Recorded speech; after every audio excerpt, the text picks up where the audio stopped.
Just sharing this out. If anyone's coming in here, we're going to go over a few of these massive mounds along Long Island, which I believe they're from, and they're not from glaciers, but you make your own decision on that. Just sharing this out real quick.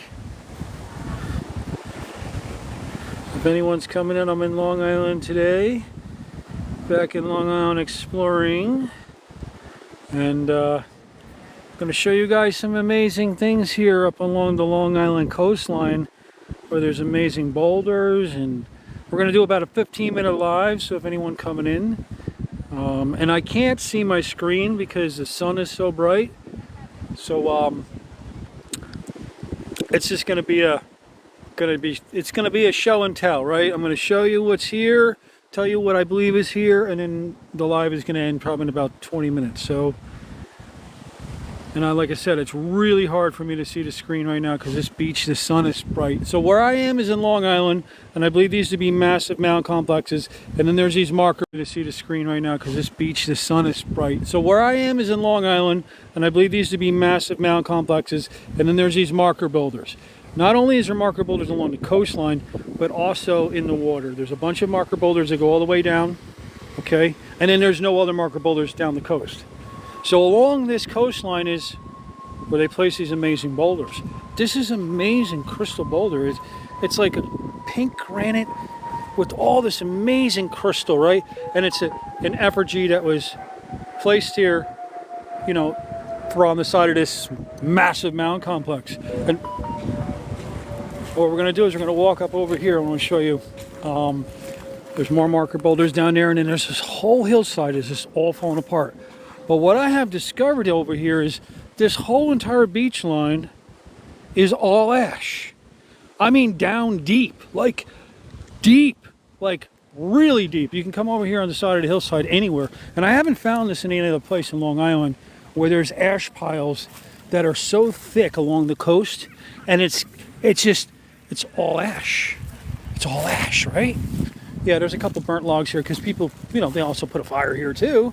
But this is like ash piles that go down deep, and you can smell it. It's ash. Okay, I believe these might be the actually ash piles for the burials that are here for these massive mounds. So we're gonna walk down this mound, and like I said, I can't see my screen really right now because I don't have my glasses on, and sun is really bright. So we're gonna walk down. I just want to show you along this mound. I'll show you some artifacts coming out of the hillside, and some stones.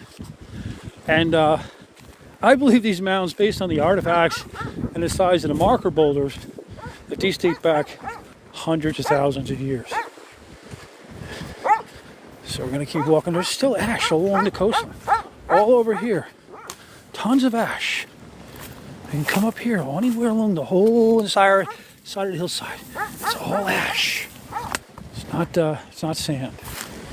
People's dogs don't want to shut up. So people have been coming down here, and there's a lot of stones coming out of the hillside. A lot of these have all been worked, right? These are not from any glaciers. Glaciers don't work stones like that, and they put ash piles along the edge. So, and then more people have been coming down this one. There's all artifacts coming out.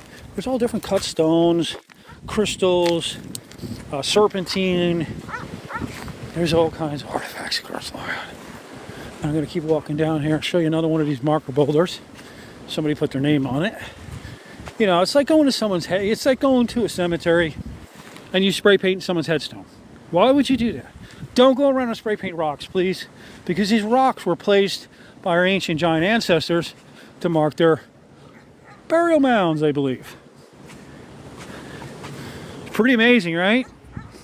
Like I said, I can't see my comments. My eyes are like tearing up. I got a little bit of coconut oil in them, and it's bright. So I'm going to keep walking down here. Let's see if we can find some other artifacts. I know I can go down to the beach. We'll end it by me going down to the beach. See the ash? Look at the black ash. The whole side of this hillside. It's like all this black ash everywhere. They had some big fires back here. Long time ago. Look at all the stones. Look at all these stones.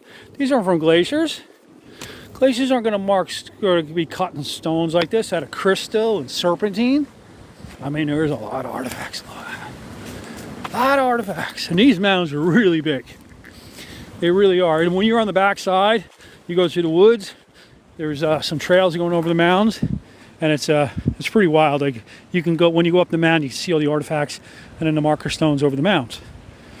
See, when glaciers push stones, they don't, all the boulders are on the bottom when glaciers move stones, not on top. The way I have to found with the ancient civilizations is they put their marker stones on top of the mounds, right, and they're not below. A lot of different cut stones. Some of them are hammerheads. There's a lot of like hatchet heads and thumper heads, because, you know, they're fishermen and farmer. And I believe most of them were melanated too. They were tall, probably had red hair, a lot of them, you know, the giants. And there are artifacts everywhere. Look at all these stones. And then if you come here at the right time, there might be a really good one, because they placed all of their workings on top of these hillsides. So let's go down in the water. Let's go check out. Let's see if we can find a fresh one on the beach. And I'm sorry about the comments. I can't see right now. I'll do another live tonight or tomorrow, maybe even this evening. We're going to do it back in Roxbury, where the pyramid is, a dollar bill, and in the roadways, Suckersona. So come down to the beach. You're going to see all these amazing rocks that are here. And when I was here in the springtime, wow, there was so many more, but it's all got covered up because the beach changes constantly with different storms and tidal patterns. But when you come down, you'll find all kinds of, you know, all cut stones. This is not, look at these crystals. All different kinds of cut crystals. Amazing artifacts. Look at the red one. Look at that. Look at a red crystal on that, right? Because their artifacts is what they would do is everyone that's buried here in the mound, their artifacts are all placed along the coast and all over the mound. And that's what I'm finding everywhere. It's the same pattern. It's same in New Jersey coastlines. The same in Connecticut, Long Island. It's the same pattern. It's because the same tribes live through. The same ancient prehistoric tribes that I believe date back quite a few million years. Look at that big chopper. Look at that. Look how perfect that is. Beautiful hand chopper, right? That's a hand chopper for prehistoric times. You chopping up your fish. There's a nice crystal head one. Got a little face on the side of it. Pretty wild. But there's so many artifacts. I'm not taking any artifacts unless I find a really beautiful piece of serpentine. And I actually found a few cool artifacts, and I gave them away to a couple kids on the beach. Gave them a little lesson, and they were over there checking out the boulders with their parents, which was really cool. Actually, they took in the information I gave, and then they went around looking at the other boulders, and then they started picking up a few artifacts and brought a few home themselves, which is cool, because then they get to learn about who was here and who did all this. Different artifacts.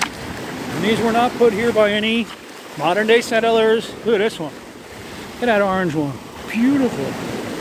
Beautiful artifacts. But a lot of these have all been, you know, there's the face along the edge there, right? See the effigy? And it would have been like a hand chopper. That's what they did. I always put the faces on the chopping side too. Like the sharpest point, a lot of them I found too. Petrified wood. Another big cut one here. Crazy cut marks in it. There's all kinds. And this is a cool sea material. This is the same type of sea material that I have a 34-pound battle axe that I found in Roxbury Township, New Jersey, and it has this type of stone embedded into it. It's some sort of a sea material that they could carve, and, you know, what they like to put into their artifacts. There's another big piece of crystal with a face on it. See all these artifacts? And this was probably some sort of a little flumper head, you know, for fishing. Everything's for fishing. There's not like any sharp, it's mostly like blunt force tip. And plus, a lot of these artifacts, I believe, are so old, and they've been, you know, over time, the environment, water, and the weather erodes everything down. But an amazing artifact. So, I want to thank everybody for watching this quick little short live, and sorry I haven't responded to comments here. Get out to your local beaches, go look at your satellite loops, or your Google Earth, and go explore some, and you'll be surprised. All across America, in a lot of our parks, there's a lot of these ancient sites that were set aside There's another one like this over at Target Point, Target Rock, that was set aside by Theodore Roosevelt. You know, if the Roosevelts, if you follow, just go to the parks. I want to thank everybody for watching here from Long Island, New York. I'll be back in Jersey again, just out here exploring again.